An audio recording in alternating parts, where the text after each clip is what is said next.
Welcome to Freedom, Play and Fun, a podcast with Maria Appelqvist and Rhonda Liebig. Today we have Latonya Moore with us, and we're going to have a very exciting conversation about all the things entrepreneurs don't consider when protecting their brand. Stay tuned.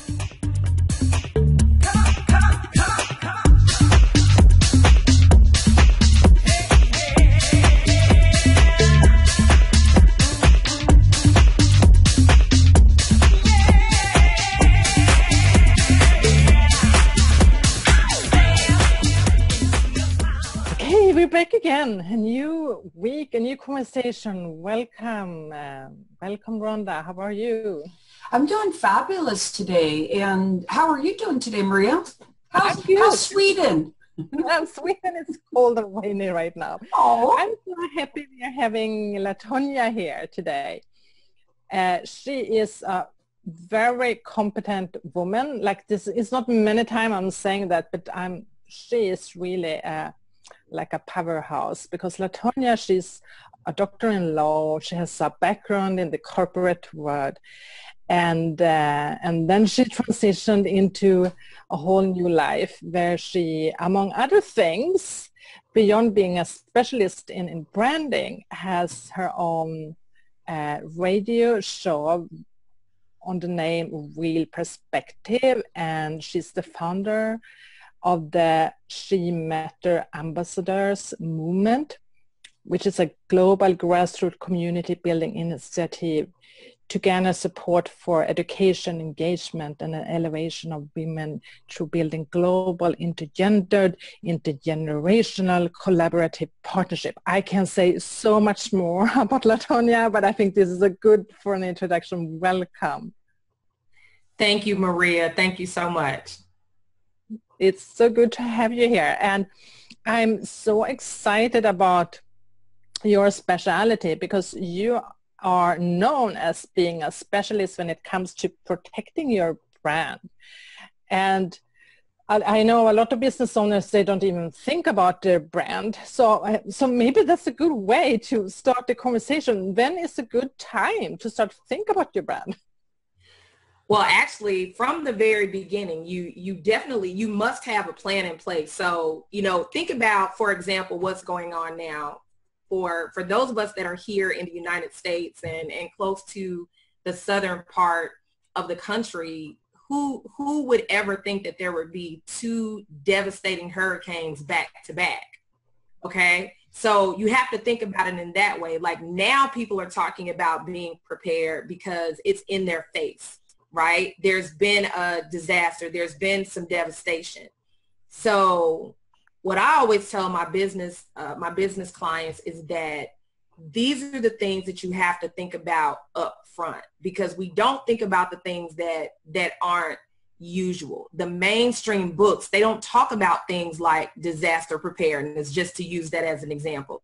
They don't talk about things like the impact of whether you're married or not married, whether you have children or you don't have children, whether you have a single owner versus a partnership versus a corporation, and how does that impact the brand overall. These are just things that no one thinks about up front, but then something devastating happens and you don't have a system in place. So that's really how the I Protect Your Brand, it just kind of morphed into that, because it would happen that people that would come to me, they would come to me because they were in crises. And so I realized that I needed to start being proactive and letting people know about that. Yeah, Latonya, I love this area because we haven't had this on the podcast, and I fully feel it and understand how important this area is.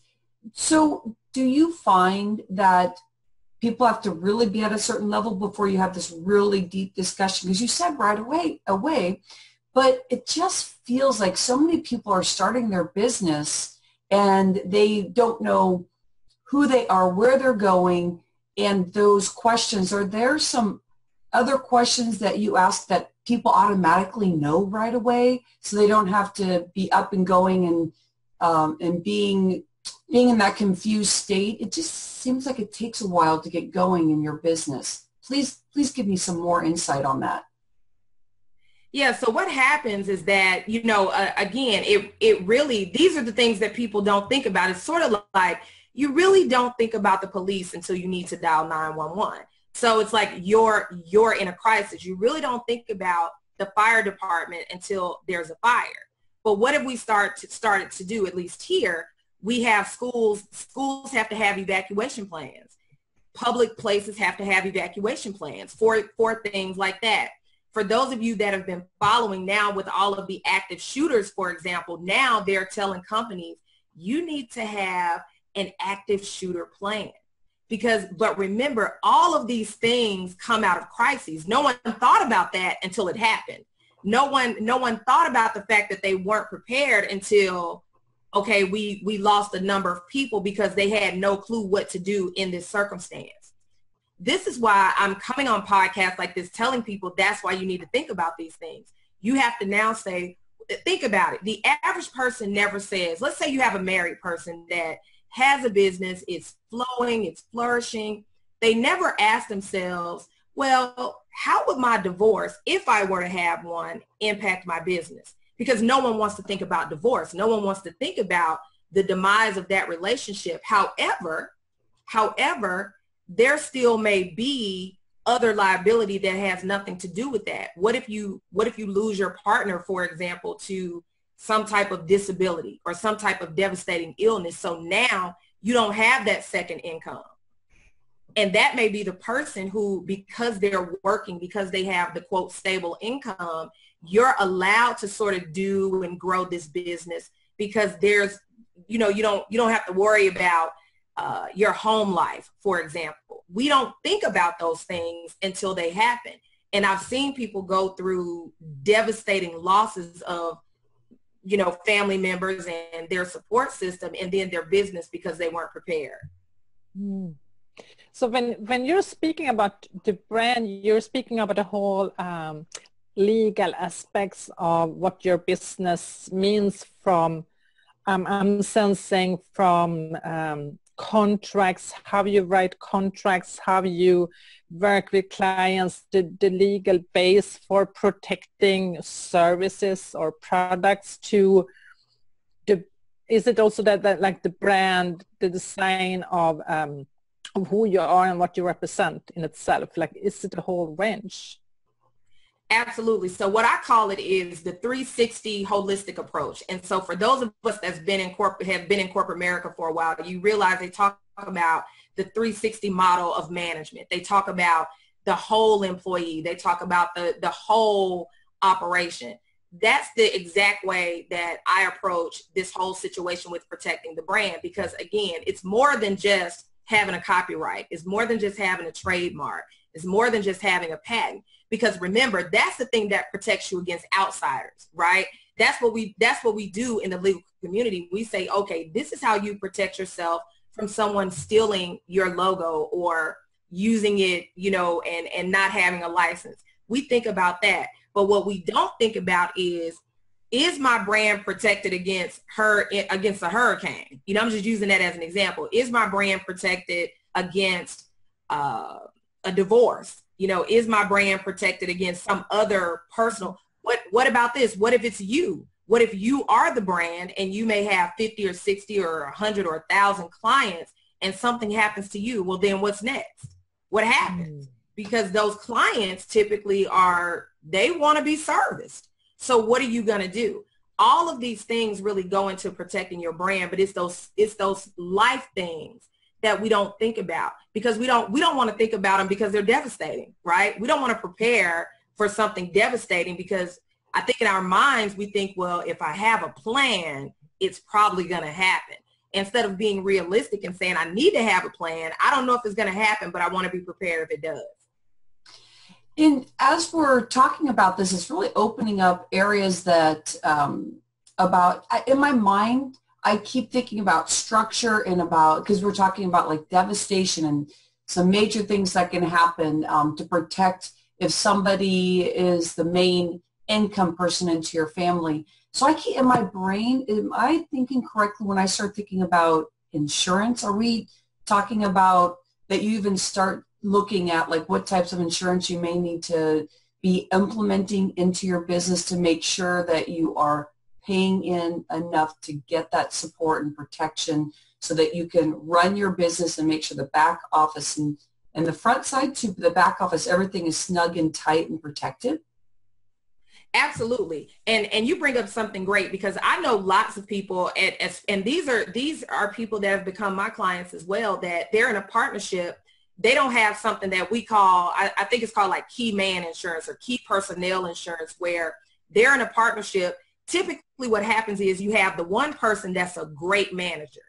Then you have the other person that's the creator, right? They're the creative. They're the visionary. So both parties are very essential to the success of the business. I know several businesses, as a matter of fact, 100% that have come to me that had no key man or key personnel insurance. So what happens is, even if the family, for example, has insurance, but you don't have any key personnel insurance. See, the reason that you want to have key personnel insurance or key man insurance is because that gives you the opportunity to go and find a replacement. That gives you the money to find a replacement for this person that you lost, right? So that you can continue growing the business. You're not in a position where you have to sell the business. The other thing too is that sometimes in partnerships, you lose one person. So the question is, what happens to that part of the business, right? They don't have an insurance in place. Think about it. Most people, they don't want just anyone to be in a partnership. So if I'm in a partnership and I don't have my personal life in order in with regard to what's going to happen to my interest when I pass away, that's going to be a direct impact on the business. If I don't have a will, if I don't have a trust set up, if I don't have something in place to make sure that business can continue. These are the very things that no one thinks about. They don't think about having a power of attorney in place that says, hey, if something happens to me, I want so-and-so to act on my behalf for the business. Most people don't even have these things in place for their own children. So they definitely don't have it in place for their business. Wow, this is such an important topic. And I'm thinking, Rhonda, that like the name of our podcast of Freedom, Play and Fun, and how to embrace your power as a leader. And I'm sensing that the conversations we're having today with you, LaTonya, is really about you really have to embrace leadership for being ready and willing to have these conversations with yourself, because I think I'm seeing a whole time, unfortunately, how people are avoiding being responsible for their life. And also when you're in the phase of progressing in your business and when you need to bring more people on your team, you have to step on in a new way in your leadership. So these conversations also raise like what happens in like preparing yourself for crisis management. And that's what people want to avoid. So it's so easy to just, how do you say, like the ghost, you put your head in the sand and avoid being confronted. Absolutely.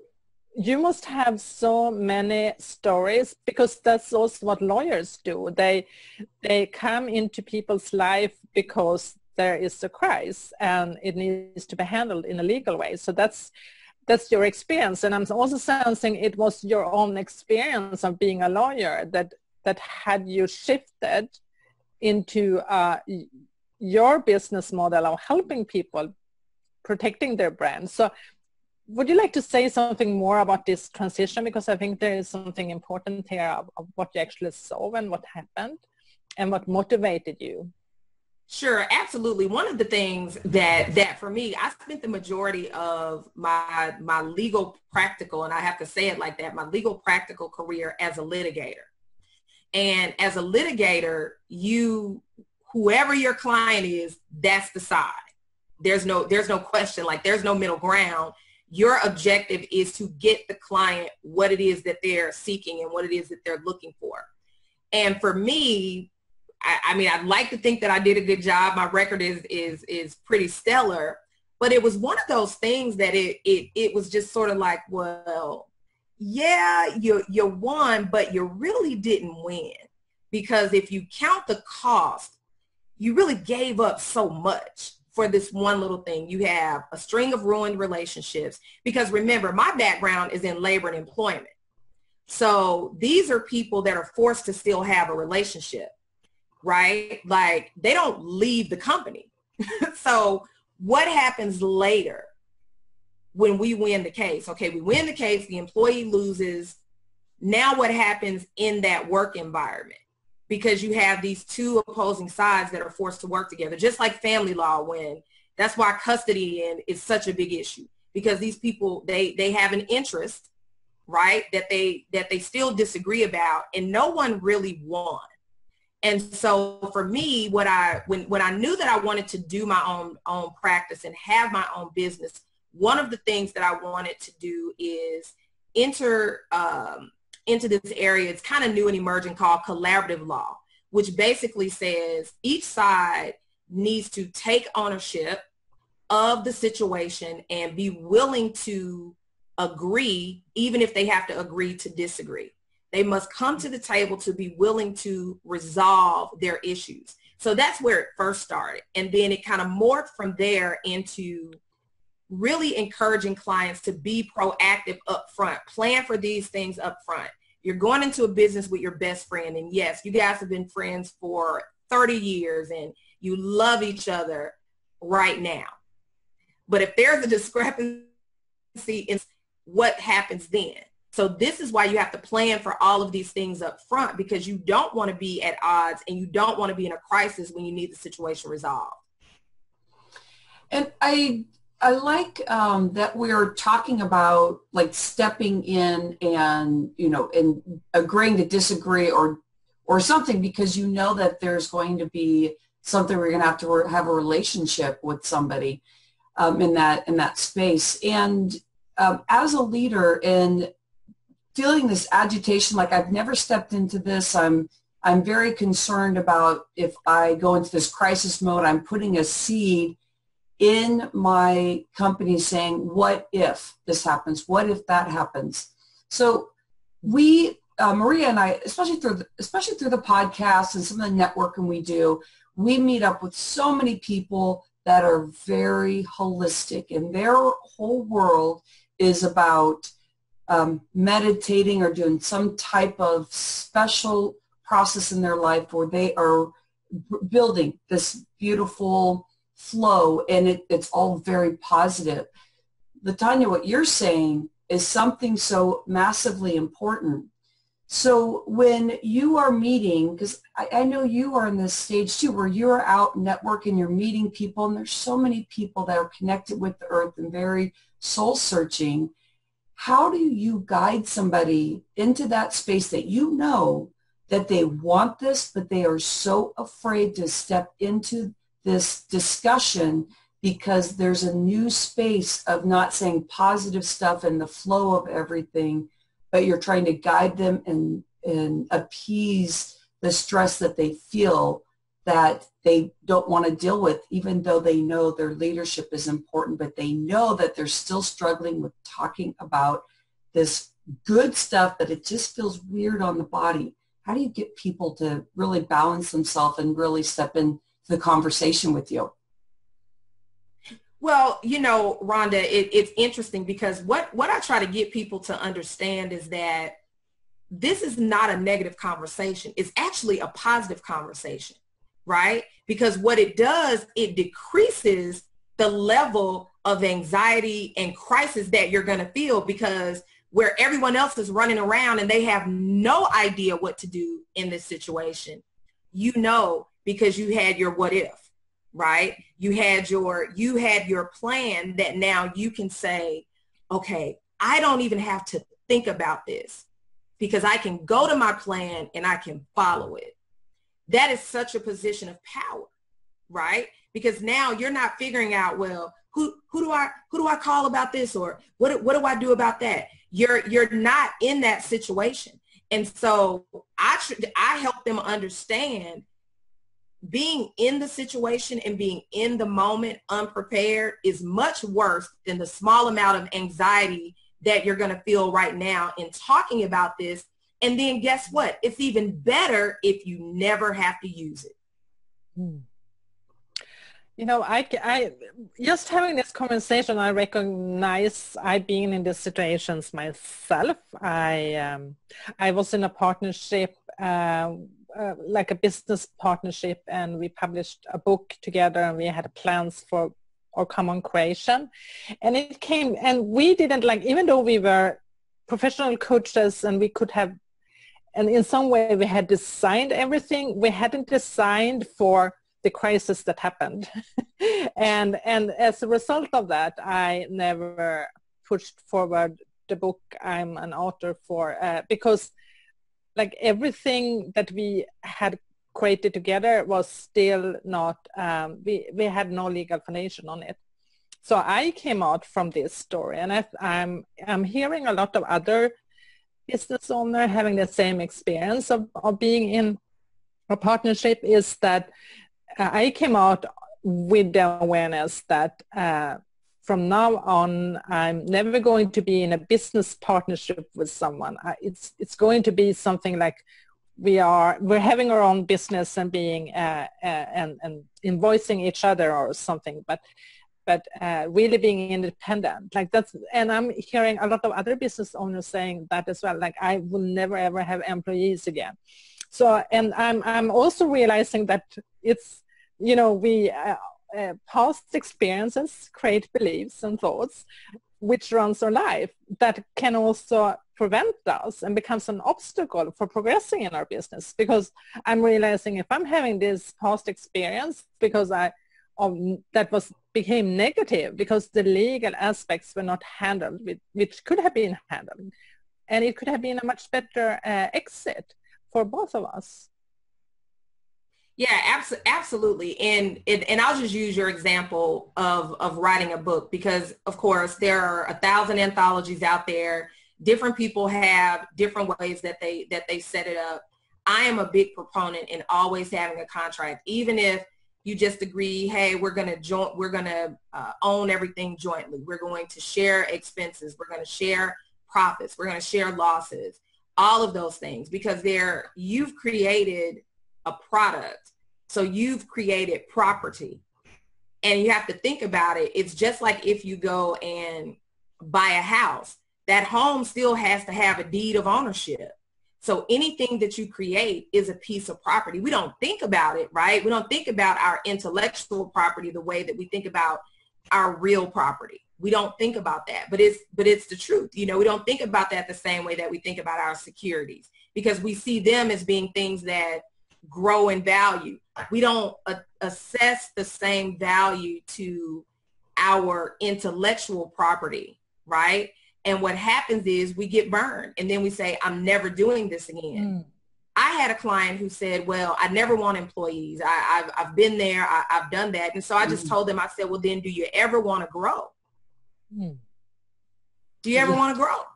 Yeah. I know that concerns me too. That's an interesting point, because then all of a sudden you get afraid of having like any connection with somebody, but all that stuff is, it's hard to do everything on your own. I mean, isn't it, Maria? Because we've been caught up in those spaces where we just get like, oh my gosh, I'm tired of doing everything. And so I love that. And thank you so much for doing that and flipping it in that positive side, because when we first started, you know how, because I'm a past CPA and I'm so technical, and I was in a discussion the other day too, and they said, oh, you just make me feel like I have to do stuff. And I go, oh my gosh, that's my old CPA talking, and I'm making things sound like you have to do this, you have to do that. And so I love that space that you gave of like, no, this is about positive, because once you set that seed is that positive seed. So then it's just off to the side, and it's like, oh, I'm even able to do more of my spiritual stuff because I know all that's taken care of. So are you seeing that that your movement and what you're doing is becoming this wonderful special offer that people are starting to really notice as you're getting to know your business more and explaining what everybody needs out there? Are you finding that your personal lingo and what you do and approaching people or talking to people about what they need, that is becoming smoother and easier for you to bring in new clients also in your business? Oh yes, yes, absolutely. You know, it's interesting. I was sharing on my morning live feed one time that when I first started, it seemed like I was in sales. It seemed like I felt like I was like this used car salesman and people were just not interested in buying. But I had the opportunity. I attended a webinar that Damon John from Shark Tank had. And one of the things that he said that just stuck with me was that you have to give people a hook. And if those that are interested will respond to the hook, then that's your opportunity to explain, because when you do it the other way, you overwhelm people. And so for me, there's already an automatic thought, I can't afford a lawyer. Everyone says it, like a CPA. I know you had that experience as well. Oh yeah, I can't afford a CPA. So they go and they do some online thing, and then now you have to fix their taxes, or now they're having an audit, right? Or like for me, okay, now you want to come, you couldn't afford $1,000 for the service that you needed up front, right? And so yeah, I had the opportunity to find out that if you can put your pitch into 2 sentences that is also a hook, then you will be able to explain and give more information to the people that are hooked. And what's your hook? What's your hook? Well, one of the things that I say is, have you or someone you know been in a situation where someone else has stolen their idea? Right? Oh. Everybody's been in that situation, or you know someone, and they say, oh yeah, I did. And I say, you know, I help people protect their brand from things like that. Tell me more, LaTonya. Yeah. And you know, that I mean, I know that happens a lot of time, that people join a program. I've had that with people that have joined my programs as well, that, and then not long enough, I'm seeing a variation, but similar. So some people are really great in just copy and paste what they feel they like, and then tweak it and make it their own. And I've always been wondering, where is the borderlines, because we don't know. And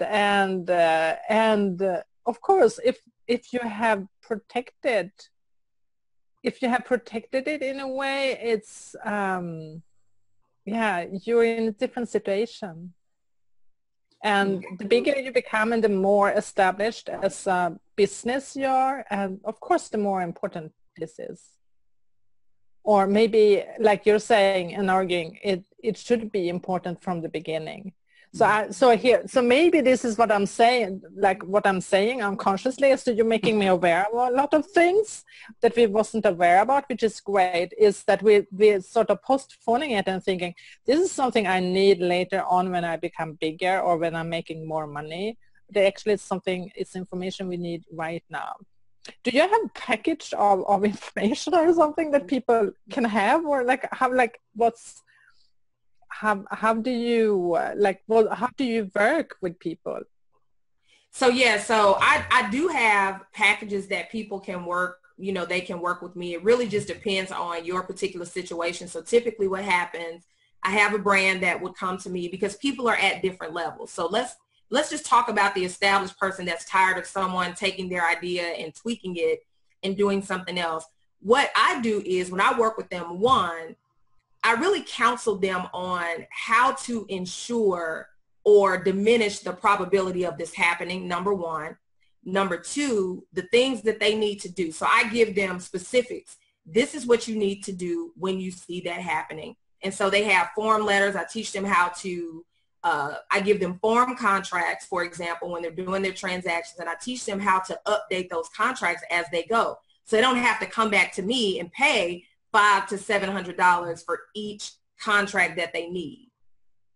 So yes, to answer your question, yes, I do have a package, but it's very customized based on the business and that business needs.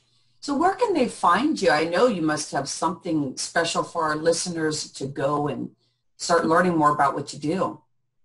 They can go to my website, which is www.latonyamore.com. And there they'll see, I do some family law as well. So they'll see a lot about that and what I'm doing in that arena. And then they'll also see the business packages. We're constantly updating it. We're constantly adding things to it. So I'm really excited about it. The end of the year, I will be releasing a book called Stop Brand Stealing Thieves Now. It's your business protection playbook that will have a lot of the information and a lot of the areas that I covered today. And that will also have a companion workbook. So I'm really excited about that. Oh, that sounds really exciting. You know, every week we have something like a takeaway for the listeners. Rhonda or Latonya, do you have any idea, like, what is the takeaway, the pondering about question we want for our listeners from today's conversation? I'm seeing you nodding. I would really like for listeners to really embrace the fact that protecting your brand should be one of the top priorities. Because if you don't protect it and someone takes it, you have nothing left and you don't have a leg to stand on. You couldn't even sue because you did not take those initial steps to let the world know that you own this property. And so that's the thing that I would definitely encourage them to do that. They can reach out to me or they can reach out to someone in their area that can assist them with that. I love that. Yes, wonderful. Great information, and thanks for spending time with us. Thanks for having me. Thank you.